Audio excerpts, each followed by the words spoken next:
এইমাত্র south Africa West ইন্ডিজকে 9 উইকেটের বিরাট মার্জিনে হারিয়ে দেওয়ায় বিশাল বড় লাভ হয়ে গেল ভারতীয় টিমের এবং বড় পরিবর্তন ঘটে গেল বিশ্বকাপের পয়েন্ট টেবিলসে। সাউথ আফ্রিকার এইভাবে ওয়েস্ট ইন্ডিজের বিপক্ষে 9 উইকেটের বিরাট মার্জিনে জয়ের ফলে যেমন এখন থেকেই তিনটা টিম এই বিশ্বকাপের সেমিফাইনালে যাওয়ার জন্য 100% ভাবে কোয়ালিফাই হয়ে গেল, ঠিক তেমনই এই সাউথ আফ্রিকা বনাম ওয়েস্ট ইন্ডিজ ম্যাচের পর তিনটি বড় টিম এই বিশ্বকাপ থেকে কাঁদতে কাঁদতে বিদায় নিয়ে নিল। হ্যাঁ বন্ধু, আজকের এই ভিডিওতে আমরা চটপটভাবে দেখে নিব এইমাত্র সাউথ আফ্রিকা ওয়েস্ট ইন্ডিজকে 9 উইকেটের বিরাট মার্জিনে হারিয়ে দেওয়ার ফলে পয়েন্ট টেবিলসে কী বড় পরিবর্তন ঘটলো, ভারতীয় টিমের জন্য কি বিশাল সুবিধা হয়ে গেল, ভারত এখন ঠিক কোন সহজ উপায়ে হাসতে হাসতে এবারের বিশ্বকাপের সেমিফাইনালে উঠে যাবে, এই ম্যাচের পর কোন কোন টিম অফিসিয়ালিভাবে এই বিশ্বকাপ থেকে বিদায় নিল, কোন টিমের 100% ভাবে সেমিফাইনাল খেলা নিশ্চিত হয়ে গেল, তা সব কিছুই দেখে নিব আজকের এই ভিডিওতে। তাই সব কিছু দেখতে জানতে অবশ্যই দেখো পুরো ভিডিও। ভারতীয় টিমের একজন ডাইহার্ড ফ্যান হলে ও ভারতকে এবারের বিশ্বকাপের সেমিফাইনালে দেখতে চাইলে ভিডিওটিকে করে দাও মন্তব্যে একটা লাইক, এবং এইভাবে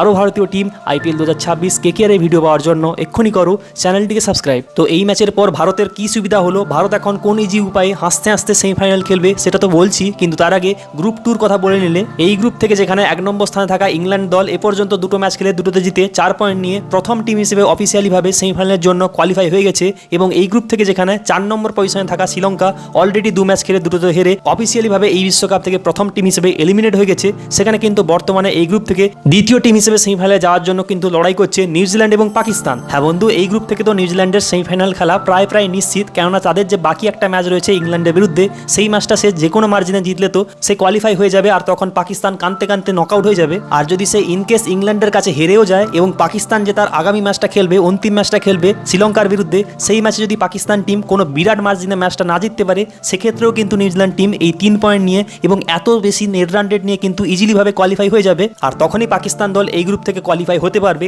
যদি সে তার বাকি যে অন্তিম ম্যাচটা রয়েছে শ্রীলঙ্কার বিরুদ্ধে, সেই ম্যাচটাকে যদি সে বিরাট মার্জিনে জেতে এবং যদি ইংল্যান্ড নিউজিল্যান্ডকে হারিয়ে দেয়। যাই হোক, এখন গ্রুপ 1 এর কথা বললে এই মুহূর্তে সাউথ আফ্রিকা দল ওয়েস্ট ইন্ডিজকে 9 উইকেটের বিরাট মার্জিনে হারিয়ে দেওয়ায় কিন্তু তারা পয়েন্ট টেবিলসে 1 নম্বর স্থানে উঠে এসেছে। ওয়েস্ট ইন্ডিজকে সরিয়ে এ পর্যন্ত 2 ম্যাচ খেলে 2টোতে জিতে 4 পয়েন্ট এবং প্লাস 2.8 নেট রান রেট নিয়ে, এবং তারা অলমোস্ট এই গ্রুপ থেকে প্রথম টিম হিসেবে সেমিফাইনালে কোয়ালিফাই হয়ে গেছে। কেননা আজ যদি এই মুহূর্তে যে ভারতীয় টিম জিম্বাবুয়ের বিরুদ্ধে ম্যাচটা খেলছে, সেখানে যদি ভারতীয় টিম জিম্বাবুয়েকে হারিয়ে দেয়, তাহলে কিন্তু সঙ্গে সঙ্গেই সাউথ আফ্রিকা দল অফিসিয়ালিভাবে প্রথম টিম হিসেবে এই গ্রুপ থেকে সেমিফাইনালে উঠে যাবে। আর যদি ভারত আর জিম্বাবুয়েকে না হারাতে পারে, তখন তার যে অন্তিম ম্যাচটা রয়েছে সেই জিম্বাবুয়ের বিরুদ্ধে, তাকে সেই ইজিলি হারিয়ে কিন্তু কোয়ালিফাই হয়ে যাবে। এমনকি সাউথ আফ্রিকা দল জিম্বাবুয়ের বিরুদ্ধে বড় মার্জিনে না হারলেও এই 4 পয়েন্ট এবং প্লাস 2.8 নেট রান রেট নিয়েও কিন্তু কোয়ালিফাই হতে পারবে। তাই বলা যেতে পারে যে এই গ্রুপ থেকে সাউথ আফ্রিকা টিমের সেমিফাইনাল যাওয়া প্রায় পাকা। তবে আজকে ওয়েস্ট ইন্ডিজ এইভাবে বিরাট মার্জিনে ম্যাচটা হেরে কিন্তু তাদের যে এত বিশাল 5.3 নেট রান রেট ছিল সেটাকে খুইয়ে ফেলে মাত্র তাদের নেট রান রেট থেকেছে প্লাস 1.7। তবে তাদের এখনও সেমিফাইনালে যাওয়ার জন্য রাস্তা খোলা আছে।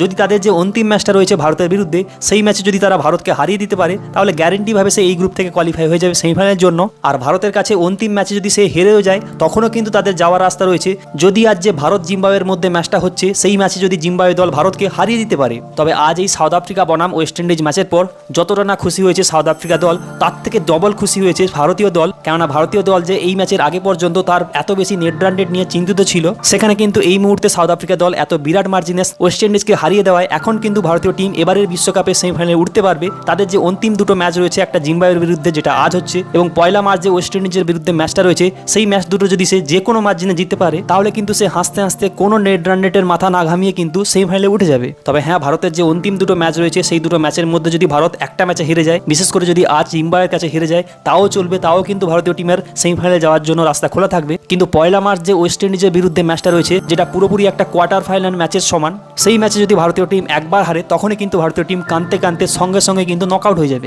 তো ভারত কি সেমিফাইনালে যাচ্ছে তা তুমি নিচে অবশ্যই কমেন্টে লেখো। ধন্যবাদ।